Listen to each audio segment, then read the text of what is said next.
So we now move on to chapter 56, Al-Waqiyah, which begins with the eponymous Waqiyah itself. إِذَا وَقَعَتِ الْوَقِيَةِ, when the inevitable event inevitably happens. Then it says that no one can falsify this event.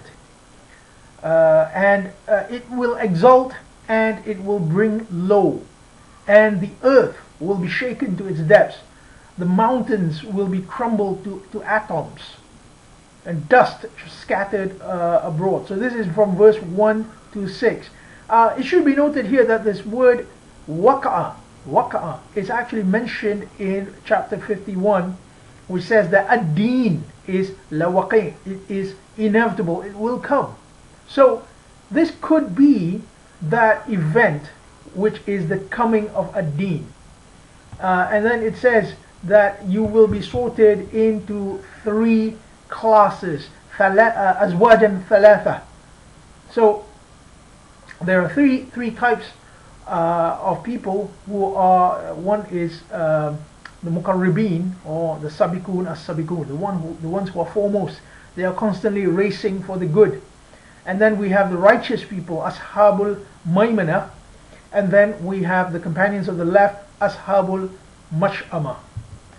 The muqarrib are described from verses 11 to 26, and they will be given the greatest blessings from their Lord, and it's a reward for their constant action. Bima kanu ya'lamun, it says in verse 24. So they are constantly driven by action, and so they will attain peace. It says illa Kilan salaman salama, only saying peace, peace. Then we have the companions of the right. That's from verse 27 to verse 40. And these people, they will also get blessings from Allah, but somewhat less than those who were foremost. And then it talks about the companions of the left from verse 41 to verse all the way to verse 60 thereabouts. I mean, it's talking about people who will be suffering due to their rejection of the Yawm ad-Din.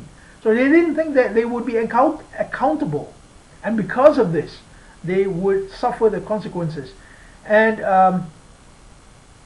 ayah 56, verse 56 says, هَذَا نُزُلُهُمْ يَوْمَ الدِّينِ, that will be their descent of the Yawm ad-Din. So this is essentially the three classes. So then the Quran talks about what we do in response to this. So Allah says in verse 74, فَصَبِّهْ بِإِسْمِ رَبِّكَ الْعَظِيمِ. So work harmoniously to bring about, to realize the name of your Lord Al-Azim, the Supreme.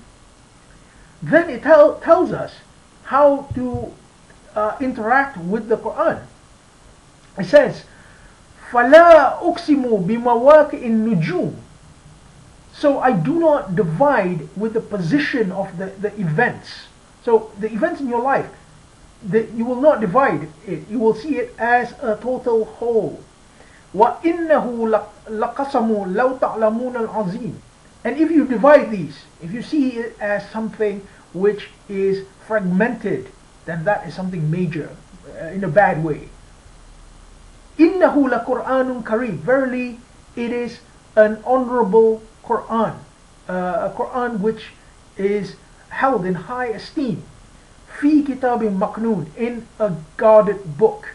So the Quran is in something which is systematic, it is constant, it is done in such a way that we understand its structure. لا يمسه إلا المطهرون. So you will not touch it unless you are purified. Al-Mutahharun here shows that purification is something relative. So in order to understand something, you need to purify yourself vis-a-vis that particular event. Tanzilun min Rabbil Alameen. Where have we seen this word Tanzil being repeated? In the Hamim chapters. So from chapter 40 till chapter 46, we have seen Tanzil. Then Allah asks, أَفَبِهَذَا الْحَدِيثِ أَنْتُمْ مُدِّنُونَ. So in this hadith will you hold in light esteem. So these set of events in the Quran, هذا الحديث, yeah, these are events which will help you understand the mawaqi'un nujum, the events in your own life. And if you divide up these things, you see it in a fragmented way, this is something which will prevent you from understanding the Quran. So from here we can see that the Quran is the solution to this azwajun thalatha, this waqi'ah, azwajun thalatha, sorry, this is the three classes, and the waqi'ah, the inevitable event. So then this chapter closes by bringing us back to the Quran. It says, Inna hadha lahuwa haqqal yaqeen. Verily this, the totality, it's talking about this total now, is the truth with certainty, the truth of certainty. And then it ends with fasabbih bi ismi rabbika al-azim. So work harmoniously with the name of your Lord Supreme. So here we can see that the tasbih, the working in harmony with God's system, is crucial for the success here. In order for us to become al-muqarribin, or the sabiqun, which are the close ones and the ones who are foremost in the sight of Allah, we need to keep working in that way. That's basically what the chapter is telling us. And we need to respond and understand and get deeper and deeper into the Quran. I mean, that's why I believe that chapter 56 and 55, which we did earlier, are twins. They help complement the meaning in each other, but still they're still part of a greater block, which is from chapter 50 Qaf all the way to chapter 56. Inshallah, tomorrow we will be doing the tasbih block, and this tasbih block is it has special emphasis, well, on the word tasbih, obviously, because we call it the tasbih block.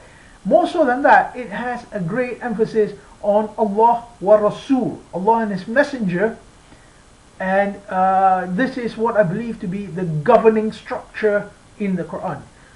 Thank you very much for your viewership thus far. We will see you on day 28, Ramadan 2011. Thank you very much indeed. Bye.